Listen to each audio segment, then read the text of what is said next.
A trip to Iceland is not complete without experiencing the country's 1,000-year-old tradition of thermal bathing. During my 3 weeks in Iceland, I sampled a bunch of hot springs. But you want to know which one's best, right?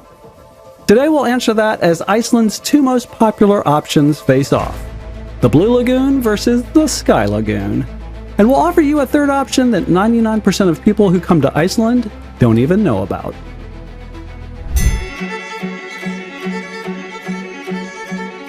Okay, let's get you oriented first. The Blue Lagoon is 20 minutes from the international airport and 45 minutes to an hour from downtown Reykjavik. The Sky Lagoon's 45 minutes from the airport, but only 10 minutes from downtown. So if you're staying in Reykjavik, the Sky Lagoon is going to be a lot more convenient for sure, so that's what I'd choose. If you're still trying to decide if Reykjavik is worth your time, check out our video about that.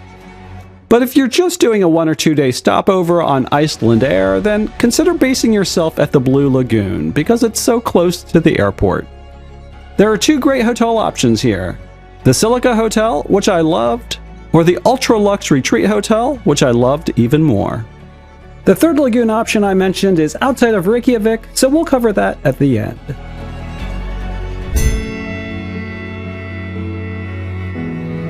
Regular admission to the Sky Lagoon is $50 and it's $65 for the Blue Lagoon. At both, you'll get access to the thermal bathing experience, plus changing room access, showers, and towels. Both have a bunch of different packages you can add on. Check out their websites for those options. The big difference being that you can get a massage at the Blue Lagoon, but that's not an option at the Sky Lagoon. Assuming you don't have a rental car, then the transport cost will probably be the most important cost factor to consider.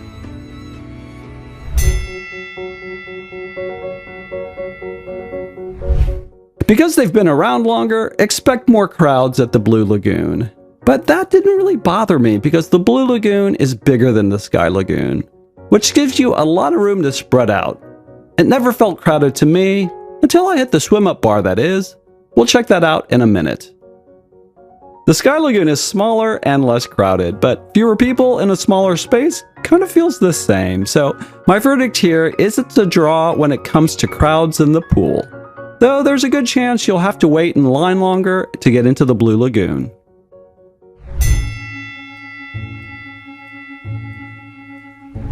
To me, the whole Icelandic bathing ritual is about being outside, in the cold air, melding with nature. It's really nice. What's amazing about the Sky Lagoon is that it's only 10 minutes outside the city, but it feels worlds away. To be fair, I was here on a rainy day, and it was a nice day when I was at the Blue Lagoon, so in a way this isn't a fair comparison. Anyway, the Sky Lagoon's designers did a great job orienting the experience towards the water so that you really feel like you've escaped. The views of the water and the hills in the distance are wonderful. And the best part is how this infinity edge blends right into the ocean. And while it's not natural, there is a waterfall here that's a fun addition. With that said, while they use natural rock to build the Sky Lagoon, it does feel a little man-made at times. And when you look down, the crystal clear water is a reminder that you're really in a giant swimming pool. Contrast that to the Blue Lagoon's milky blue water that's not only beautiful, but also healthy. According to the marketing department at least, because it's packed with tons of minerals that are good for your skin.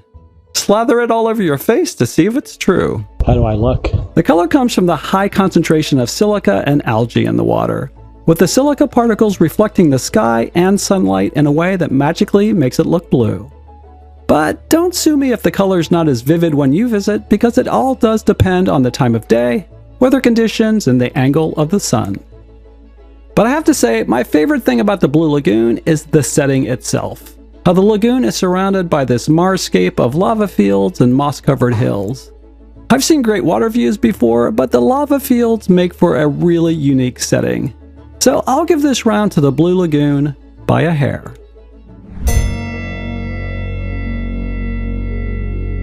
The Sky Lagoon's the new kid on the block, and it shows. They've done an amazing job with the architecture, and I'd say it's more of an upscale and modern alternative to the Blue Lagoon. But while the Blue Lagoon might be a bit older, I prefer their cafe because it's bright and looks out onto the lagoon itself. plus there are outdoor seating options. The cafe has a pretty limited menu and cafeteria-type service, but it's a nice place to grab a bite or a drink pre or post pampering. The Sky Lagoon just has less real estate to work with, and while the cafe and lounge areas are modern, clean, and well-designed, I prefer something a little less dark.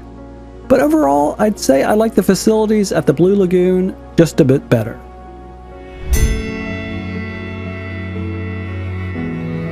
I don't know what this says about me, but there are few things I love more than a swim-up bar.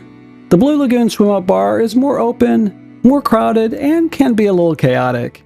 But just chug a few beers and you'll forget all about it. The Sky Lagoon swim-up bar is cave-like, but in a good way, more intimate and less crowded. It just felt more relaxing. I don't really need a beer right now, but can't resist in this setting. So this round goes to the Sky Lagoon.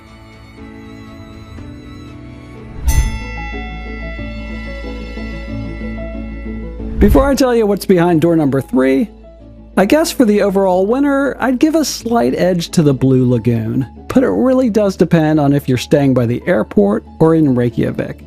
They're both great experiences, so I'd let convenience make the decision for you.